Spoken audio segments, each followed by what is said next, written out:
إيش هالآية اللي سمعتها؟ أفحسبتم أنما خلقناكم عبثا وأنكم إلينا لا ترجعون. متى سمعتها؟ قبل تقريبا أسبوعين. من مين؟ من الشيخ منصور. وش سوت فيك؟ غيرت أشياء كثيرة، شيء عظيم. قبل كم تقريبا؟ قبل أسبوعين. سمعتها ليل نهار؟ لا، في الليل على تقريبا الساعة 3 الفجر.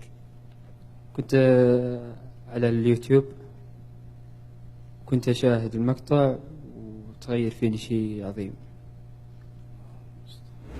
حسيت شعور غريب. وبعدها في الأسبوعين هذه حاولت أعدل من وضعي. وكيف أقبلت على القرآن ولا باقي؟ قبلت بقوة. الله يجعلك من أهل القرآن. قول آمين. أفحسبتم أنما خلقناكم عبثا أفحسبتم أنما خلقناكم عبثا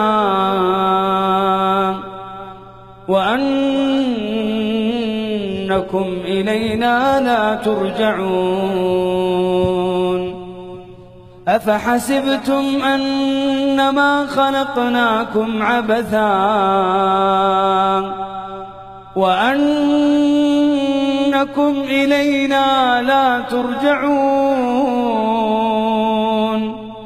فتعالى الله الملك الحق لا إله إلا هو رب العرش الكريم.